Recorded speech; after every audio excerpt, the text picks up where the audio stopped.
오늘 이 추수감사 주일을 맞이해서 예배에 참여하신 여러분들에게 하나님의 은혜와 축복이 함께 하시기를 축원합니다. 추수감사 주일은 우리 기독교 신앙의 아름다운 전통입니다. 적어도 1년에 한두 차례씩 이렇게 감사한다고 하는 것은 정말 우리 신앙의 백미와 같이 아름다운 전통이 아닐 수가 없습니다. 그러나 동시에 이 추수감사 주일은 필요한 전통입니다. 바꿔 말하면 이 전통은 꼭 지켜나가야 할 전통이라 하는 얘기입니다. 왜냐하면 감사하는 일이 쉽지 않기 때문입니다. 아시다시피 우리가 살면서 감사하는 일도 있지만 불평이 나올 때도 있어요. 원망이 터질 때도 있습니다. 여러분, 감사하기가 쉽습니까? 불평하기가 쉽습니까? 그야 물론 불평하기가 쉽습니다. 불평하는 법은 배우지 않아도 사람들이 자연스럽게 불평을 합니다. 불평은 우리 몸속에 박혀있는 유전인자처럼 자연스럽게 누가 하라고 가르쳐주지도 않았는데 자연스럽게 나오는 것이 불평이요 원망입니다. 그러나 감사는 그렇지 않습니다. 감사하는 법을 배우지 않아도 감사를 아주 탁월하게 하는 사람이 그리 많지 않습니다. 감사하는 일은 훈련하듯 배워야 되는 것입니다. 배우되 자연스럽게 몸에 뵐 때까지 훈련하고 또 노력을 하고 학습을 해야 한다는 얘기입니다. 감사하는 습관을 터득해야 한다는 얘기입니다. 그렇기 때문에 교회에서는 여러분들에게 의무적으로 감사를 하라는 것이 아니라 마땅히 해야 될 감사이기 때문에 1년에 맥주감사주일 또 추수감사주일을 정해서 감사의 훈련을 하도록 그렇게 하는 것입니다. 그러므로 감사는 필요한 전통이라 하는 이야기입니다.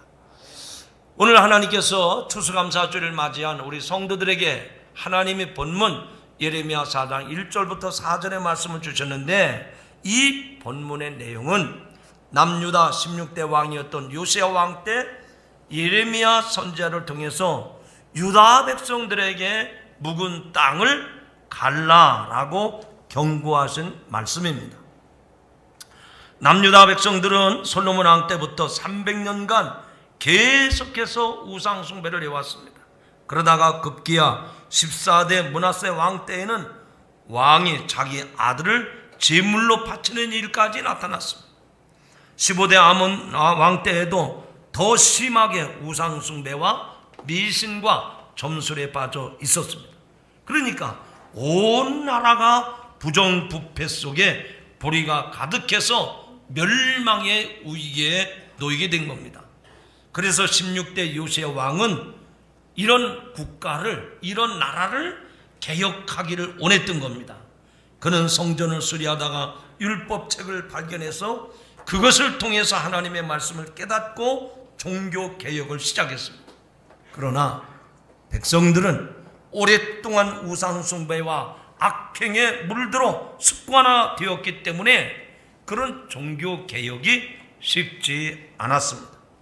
이때 하나님께서 예레미야 선지자를 통해서 농사의 비유로 밭갈이 비유의 말씀을 하심으로써 요시야 왕에게 용기와 희망을 주셨습니다.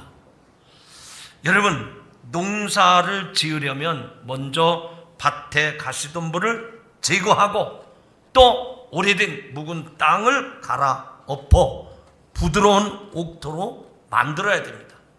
그런 뒤에 그 땅에 씨앗을 뿌릴 때 30배, 60배, 100배의 결실을 거두게 되는 줄로 믿습니다.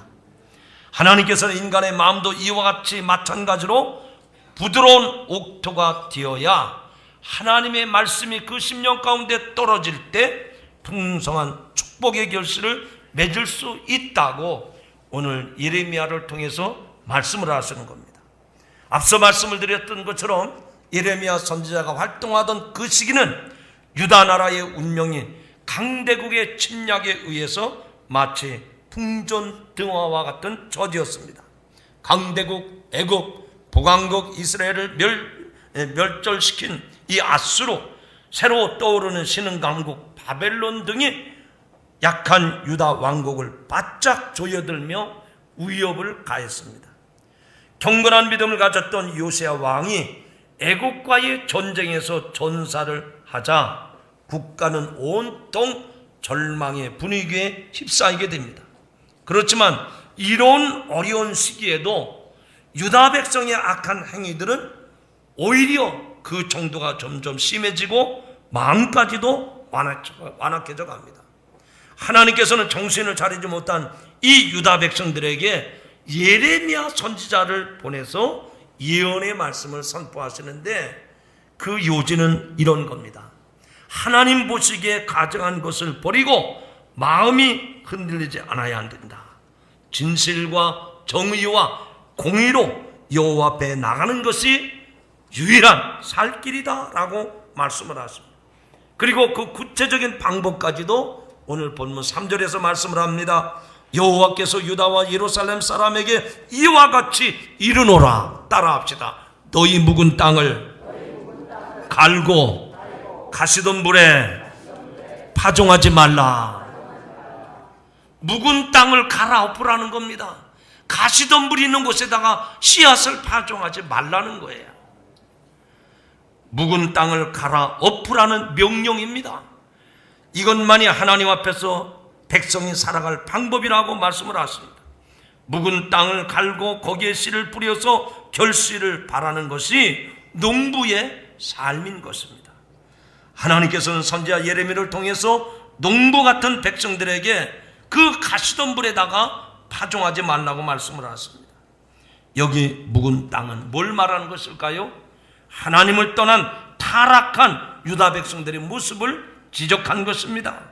가시던 물로 황폐해진 땅에서 어떤 것도 자랄 수 없듯이 타락한 마음속에는 진실과 공의와 정의가 존재할 수 없다는 것입니다. 그래서 이것을 갈아엎고 새로운 씨를 뿌려서 정성껏 가꾸는 것이 오늘 예수를 믿는 그리스도인들의 참모습인 줄로 믿습니다. 하나님께서 허락하시는 추수는 그냥 시간이 지나가니까 때가 되어서 열매를 거두어서 그 열매로 추수감사하는 것이 아니라는 말입니다. 하나님의 사람으로 농부가 된 성도들, 저 유다 백성들은 진실과 정의와 공의를 잘 지켜낼 때 거기에서 아름다운 풍성한 열매를 맺게 된다는 말씀입니다. 오늘 우리가 살고 있는 이 시대의 모습은 비록 논밭에 수확이 있다 하더라도 마음이 우리의 심령이 메말라서 영적인 결실을 맺지 못하는 어찌 보면 죽정이 같은 모습들이 우리들의 실제적인 모습, 우리들의 내면의 모습입니다. 열매인 줄 알고 짚어보니까 열매가 없어요. 빈 죽정이에요. 영적으로 아주 빈곤한 상태에 처해 있다 하는 얘기입니다. 오늘 우리가 추수감사주의를 맞이해서 하나님이 예레미야 선지자를 통해서 말씀하신 것처럼 지금이라도 이 추수 때에 깨달으라고 묵은 땅을 갈아엎으라고 우리에게 말씀을 하십니다. 더 이상 가시던 물이 뒤덮여 있는 그곳에다가 좋은 씨앗을 파종하지 말라고 우리에게 말씀을 하십니다. 그렇다면 오늘의 이 말씀이 과연 우리들에게 어떤 말씀일까? 세 가지로 마음을 쟁기질하라, 이런 제목으로 말씀을 드릴 때 여러분들에게 큰 은혜와 도전이 되기를 주님의 이름으로 축원합니다. 우리 성도들과 서로 인사 나눕시다. 마음의 쟁기질을 합시다. 첫 번째로 우리의 마음을 쟁기질하라는데 어떤 상태였기 때문에 우리의 마음을 쟁기질하라고 말씀을 하시는 걸까? 적박한 농부의 땅에서 쟁기질을 해야 한다라고 말씀을 하십니다. 여러분, 묵은 땅을 가는 것이 곧 쟁기질입니다. 혹시 여러분 이 중에 쟁기질을 해보신 분이 계십니까? 아니, 쟁기질하는 것을 구경이라도 해보신 적이 있습니까? 저는 어려서부터 논 갈고 밭 가는 것을 수없이 봐왔어요.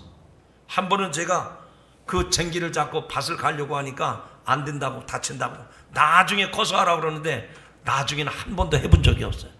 그러나 눈으로는 수없이 봐왔습니다. 농부가 소와 함께 땀 범벅이 되어서 논밭을 가는 쟁기질, 지금은 구경조차 하기 어려웠습니다. 이제 쟁기질을 하는 것을 보려면 저 산골짜기 비탈밭이나 기계가 들어가기 어려운 다락론을 찾아가야만 쟁기질을 구경할 수가 있어요.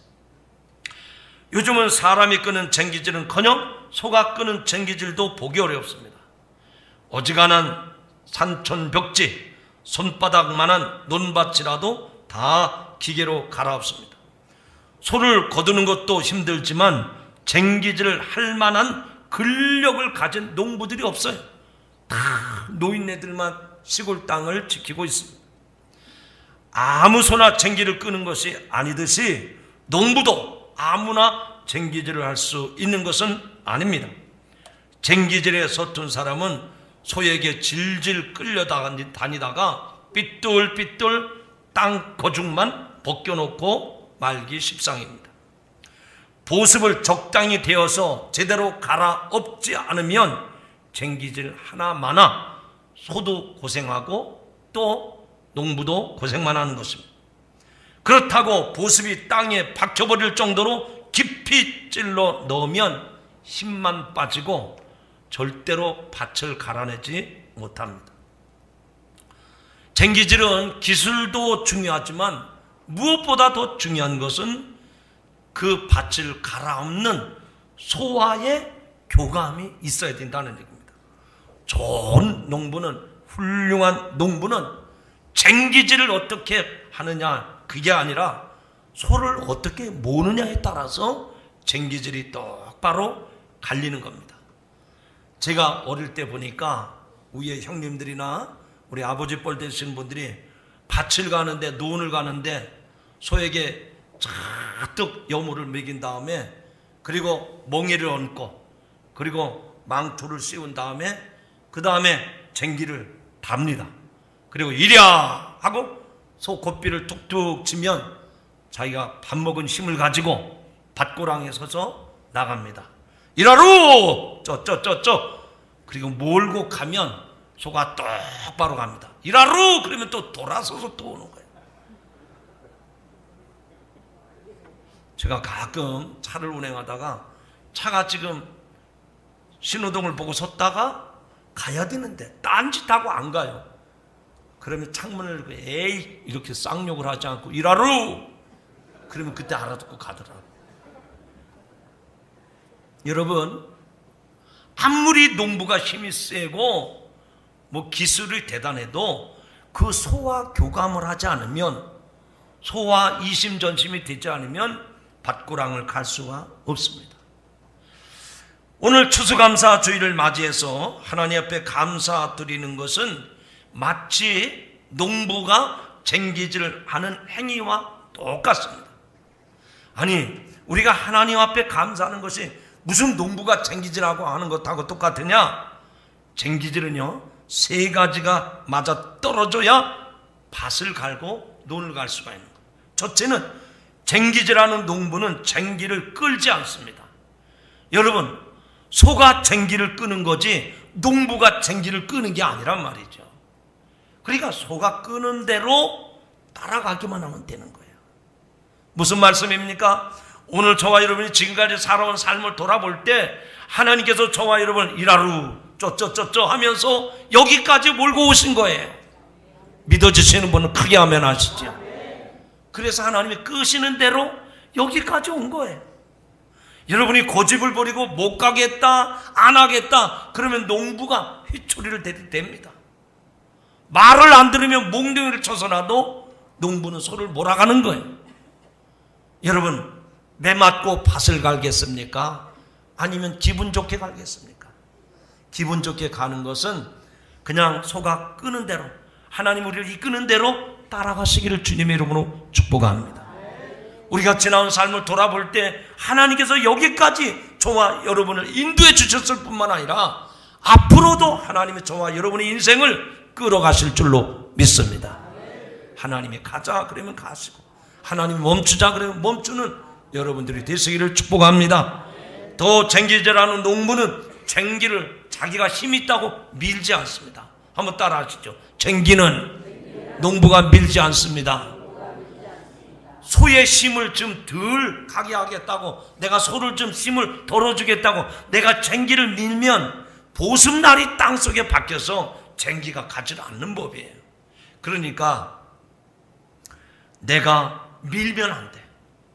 내가 어떻게 해서든 인생을 한 발자국이라도 더 먼저 가기 위해서 내가 힘을 들이고 내 에너지를 쏟고 내가 수고를 한다고 되는 게 아닙니다. 하나님께서 때가 되시면 입히시고 먹이시고 우리의 삶을 여기까지 인도하신 줄로 믿습니다. 여러분, 밀어대지 마세요. 밀어대지 마세요. 여러분이 힘을 기울여서, 여러분의 돈을 들여서, 여러분의 그 수고와 여러분의 그 알량한 그런 어떤 꼼수를 부려서 이렇게 저렇게 밀어대면 자빠지고 넘어지고 그래서 망하고 마는 거예요. 쟁기의 원리를 기억하시기 바랍니다. 하나님이 이끄시는 대로 따라가고 절대로 서두르지 마세요. 밀지 마세요. 또 한 가지 쟁기질하는 농부는 쟁기를 그냥 자꾸만 가면 되는 거예요. 자빠질 것 같으면 세우고 넘어질 것 같으면 붙잡아주고 평상심을 잃지 않냐고 적당하게 보습이 더 깊이 땅에 들어가지 않도록 적당하게 붙잡기만 하면 되는 거예요. 무슨 말씀인가 하니 하나님께서 우리 인생의 가이드가 되어주시는 겁니다. 곁길로 행할 때 그쪽으로 가면 안 된다 이라루 그러면서 몰아가시잖아요. 가이드 역할을 하시는 분이 하나님이십니다. 그러므로 저와 여러분의 삶을 온전한 길로, 바른 길로, 생명의 길로, 구원의 길로 인도하시는 대로, 가이드하시는 대로 따라가시기를 주님의 이름으로 축원합니다. 따라하시죠. 여호와가 나의 목자 되십니다. 목자는 어린 양 한 마리라도 절벽에 떨어져 있으라도 그걸 가서 건져내고 그것을 꼴로 목장 안으로 들어가게 인도하는 것이 목자의 사명 아닙니까? 하나님이 우리의 목자가 되시어서 저 악한 진세의 먹잇감이 되지 않도록 우리들을 잘 가이드하시고 우리를 잘 인도해 주심을 믿으시기 바랍니다. 믿으시기 바랍니다. 그러면 진짜 믿나 안 믿나 옆 사람한테 물어보세요. 이렇게 물어보시죠. 하나님이 당신을 인도해 주신 거 믿으세요? 대답을 해보시죠. 아멘입니까? 아멘입니까? 이 쟁기질은 우리 농가 문화에서는 아주 빼놓을 수 없는 중요한 이 기구인데 성경에도 보니까 이 쟁기질에 대한 말씀들이 많이 나옵니다. 예수님이 비유로 나오는데 어떤 사람이 예수님을 따르겠다고 하면서 가족과 작별하기를 허락해달라고 했을 때 주님께서는 하나님 나라에 관련하여 쟁기질을 그 예로 들어 말씀을 하셨어요. 누가복음 9장 62절에 보면 예수께서 이르시되 쟁기를 잡고 뒤를 돌아보는 자는 하나님 나라에 합당치 아니하니라. 한번 따라 하시죠. 쟁기를 잡고 뒤를 돌아보는 자는 하나님 나라에 합당치 아니하니라. 여러분, 저와 여러분이 예수님께서 우리를 붙잡아 주시고 천국까지 끌고 가심을 믿으시기 바랍니다. 잠깐만요, 여기 좀 구경 좀 하고요, 이렇게 딴소리 하면 안 된단 말입니다. 여러분의 시선이 자꾸만 세상으로 흘러가면 안 돼요. 저는 어려서부터 쟁기질하는 걸 보았습니다만 쟁기질하는 농부가 옆에 지나가는 다른 농부 쳐다보고 저녁에 막걸리나 먹세 그런 사람 못 봤어요. 쟁기를 잡은 사람은 앞서 소가 가면 그 소의 뒷발을 따라가면서 한눈 팔지 않습니다. 믿음 생활하는 성도 여러분, 우리의 목자 되신 예수님이 여러분을 생명의 길로 인도하시는 대로 좌로나 우로나 치우침이 없이 한결같이 따라가는 성도들이 되기를 주님의 이름으로 축원합니다. 구약 성경에도 보니까 구약의 엘리야 선지자가 엘리사를 제자로 부를 때에 그 내용이 나옵니다. 엘리사는 12겨리소를 앞세우고 밭을 가는 중에 부름을 받았어요. 여기 겨리소는, 겨리는 2마리의 소가 끄는 쟁기를 가리키는 말입니다. 그러니까 엘리사가 12겨리소를 끌고 쟁기질을 했다고 하는 말은 엘리사가 얼마나 집중력을 가지고 일했던가 하는 것을 볼 수가 있어요. 그런데 그렇게 자기 일에 열심을 다해서 최선을 다해서 밭갈이를 하고 쟁기질을 하고 있는데 하나님이 부르는 소리를 듣고 그 쟁기를 불사르고 소를 잡아 주위 사람들을 먹인 다음에 엘리야를 따라서 주의 길을 걸어가게 된 줄로 믿습니다. 사랑하는 성도 여러분, 오늘의 말씀을 통해서 우리가 살아가는 이 세상은 그렇게 비옥한 땅이 아닙니다. 우리의 환경이 그렇게 아름다운 환경이 아닙니다. 어쩌면 믿음 생활하기 힘든 세상이에요. 여러분, 곤고한 세상입니다. 우리가 살아가는 삶의 터전이 척박한 땅이란 말이죠. 그러나 이 척박한 땅에서 쟁기로 갈아엎는 여러분들이 되기를 주님의 이름으로 축원합니다. 그럴 때 거기에 꽃이 피고 풍성한 열매가 맺어지는 법이에요. 성도 여러분, 여러분의 삶의 환경이 어떻습니까? 척박합니까? 고단하십니까? 박토입니까? 문제 삼지 마세요. 갈아엎기만 하면 그 땅에서도 추수의 열매가 나오고 꽃이 피는 역사가 일어날 줄로 믿습니다. 척박한 땅을 갈아엎는 여러분들이 되기를 주의 이름으로 축원합니다. 두 번째로는 이 시대에 우리가 사는 땅에서 쟁기질을 해야 된다는 얘기입니다. 사람이라고 하는 게 뭘까요? 인간의 본질은 다름 아닌 흙입니다. 대단한 존재인 것 같지만 흙에서 왔다가 흙으로 돌아가는 한 줌의 흙이 곧 인간이요 인생인 것입니다. 그러므로 사람의 속성은 흙과 똑같은 것입니다. 흙이 좋은 싹을 틔기 위해서 쟁기질로 갈아엎듯이 여러분의 심령도 갈아엎어야만 우리 인생의 아름다운 꽃과 열매를 맺게 되는 것입니다. 그냥 내버려 두면 이 마음의 흙이 아무짝에도 쓸모없이 딱딱하게 굳어지고 맙니다. 성품으로 말하면 우리의 내면에 있는 아집과 고집이 세기 때문에 그 아집을, 그 고집을 꺾어버려야 된다는 얘기입니다. 내버려 두면 막무가내 시기, 아나무인이 되고 마는 겁니다. 이런 성격의 사람은 대체로 고집이 셉니다. 자기 눈앞에 베이는 게 없어요. 이런 사람은 변화를 추구하지 않습니다. 어떻게 보면 진짜 무식합니다. 그리고 용감합니다. 자기가 최고인 것으로 알고 있어요. 남들은 다 무시합니다. 자기 생각밖에 몰라요. 자기 이익만 추구하는 이기주의자.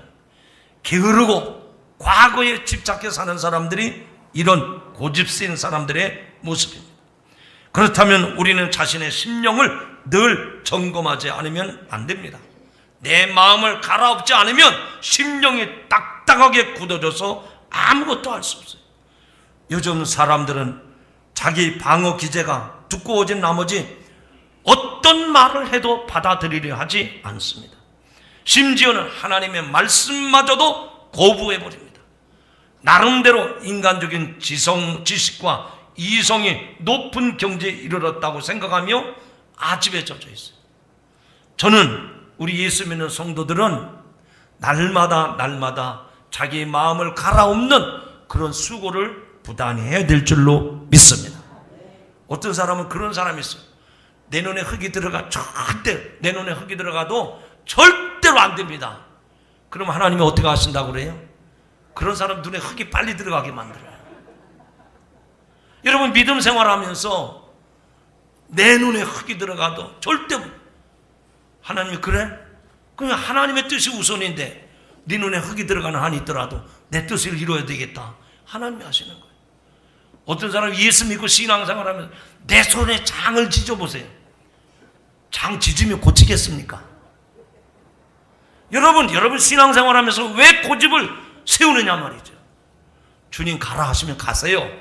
주님 멈추라 하시면 멈추세요. 네 고집 내려놓아라 그러면 내려놓으세요. 대체적으로 신앙생활하는 사람들이 고집이 대단합니다. 더더군다나 나이가 들면 들수록 고집이 세요. 젊은 사람들은 인생의 연조는 짧지만 자기가 알고 있는 지식, 자기의 능력, 그것 때문에 하나님 말씀을 뒷전으로 놓습니다. 사랑하는 성도 여러분, 오늘 우리의 삶의 자리에서 우리의 마음의 땅을, 우리의 심령의 쟁기질이 필요한 줄로 믿습니다. 특별히 우리나라 경우는 이런 현상들이 다른 나라 사람보다 더 심각한 것 같아요. 왜 그런가? 교육 수준이 높고 지적 욕구가 강해진 탓입니다. 이제 수능고사가 얼마 남지 않았지만 고등학생 중에 85%가 대학을 진학을 합니다. OECD 국가 가운데 국내 총생산량 대비 교육비 지출이 가장 높은 나라가 대한민국입니다. 그러나 그렇게 다 대학에 가서 지성의 전당에 가가지고 학문을 연구하고 공부하는 사람들이 그렇게 진리를 따라 사느냐 말입니다. 여기는 의심할 여지가 많습니다. 지식의 양은 많이 축적되어 있지만 그 진리를 따르고 자기 마음을 갈아엎는 사람들은 그리 많지 않습니다. 지적 교만이 가득해서 남을 배려하지 못하고 무시하고 자기가 최고인 양 거드름을 피웁니다. 가슴이 따뜻해야 세상이 훈훈하고 살맛 나는 세상이 되는 법인데 가슴은 차가운 시대가 됐단 말이죠. 바로 이런 마음을 갈아엎지 못한다면 이 땅에 소망이 없다는 얘기입니다.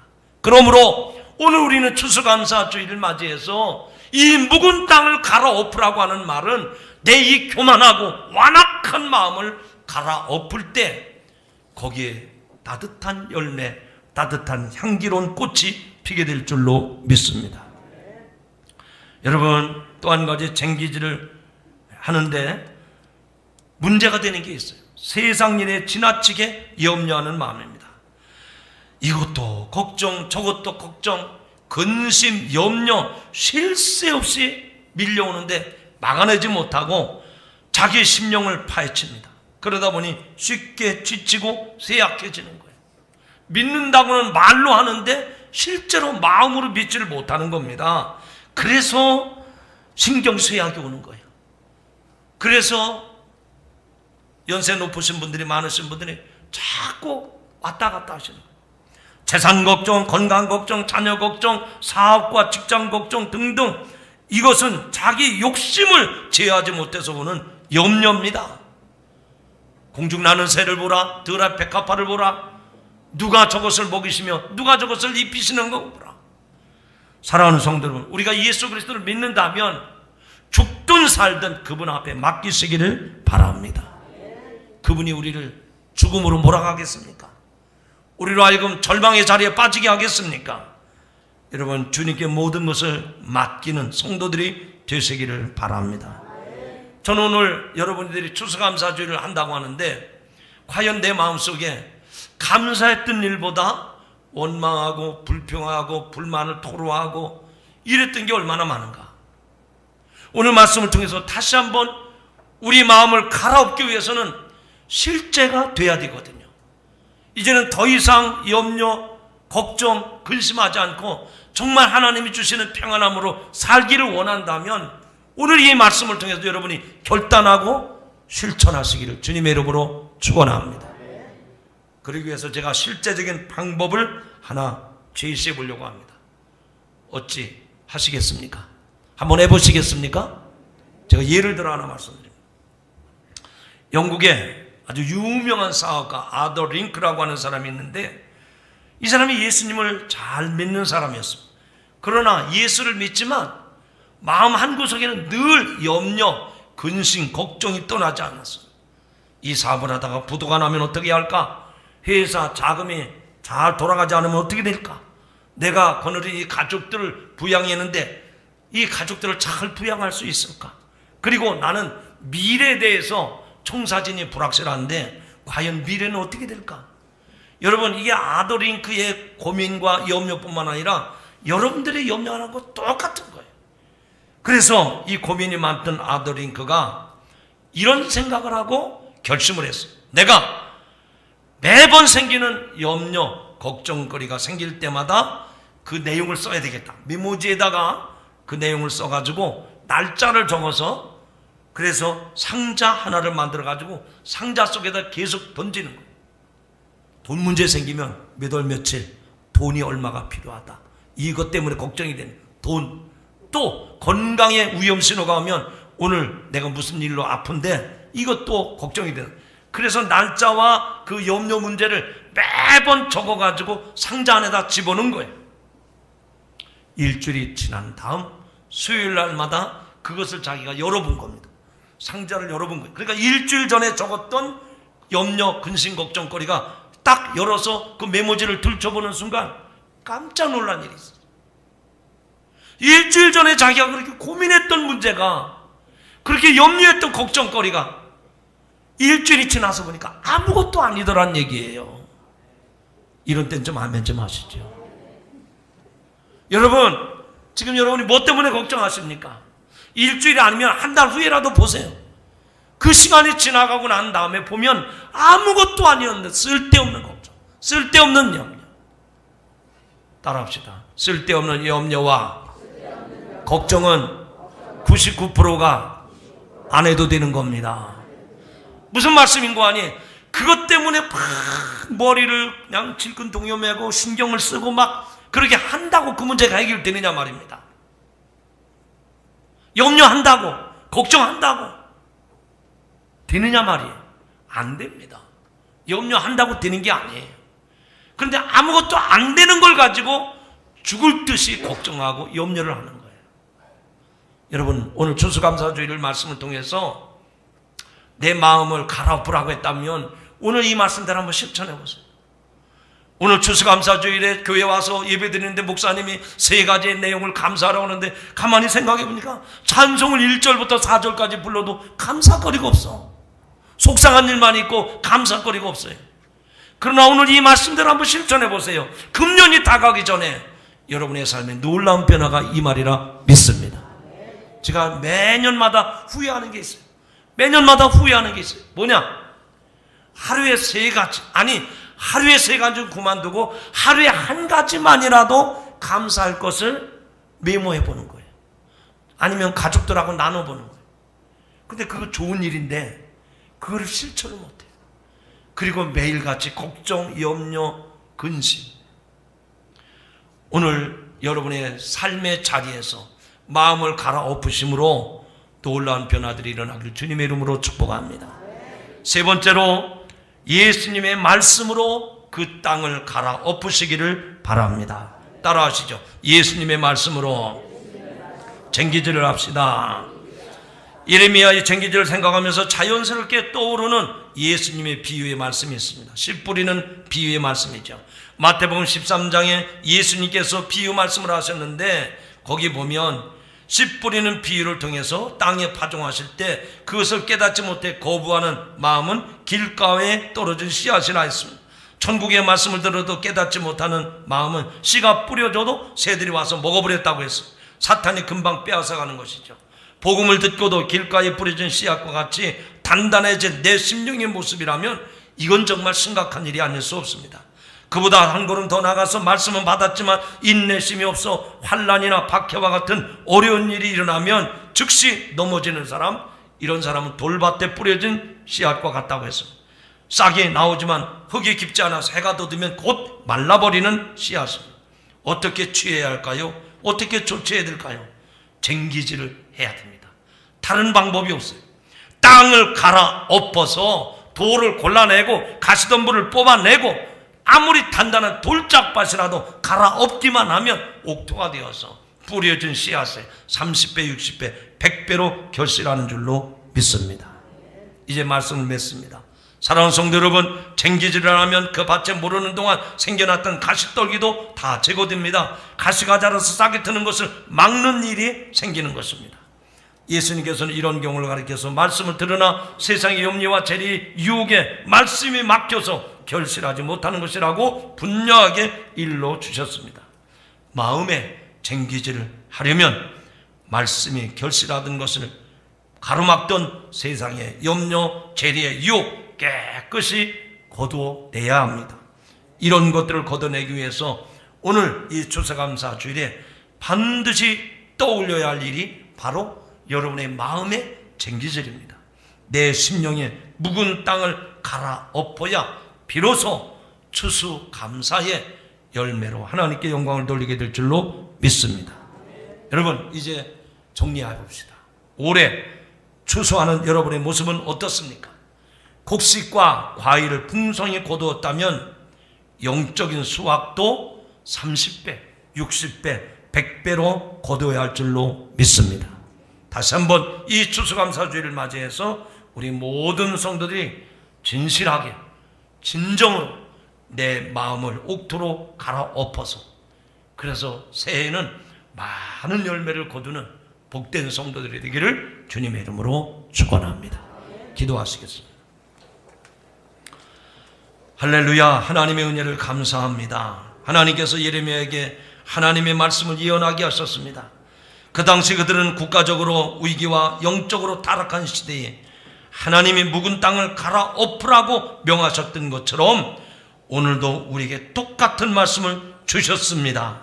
이 추수감사주일에 오늘의 말씀을 들으면서 시간이 지나간다고 저절로 결실하는 것이 아님을 깨달았습니다. 무엇보다 우리의 마음을 갈아엎게 하여 주시옵소서. 척박한 환경에 땅을 갈아엎게 하여 주시옵소서. 우리가 살아가는 이 세상 법과 질서가 무너지고 있습니다. 먼저 우리 믿는 성도들이 척박한 환경의 쟁기지를 갈아엎게 하여 주시옵소서.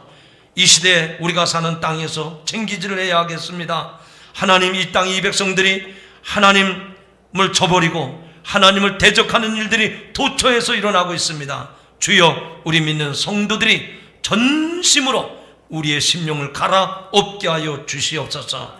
내 힘과 노력이 아니라, 내 재주가 아니라 예수님의 말씀으로 마음을 갈아엎게 하사 회개하는 심령으로 새로워지게 하여 주시옵소서.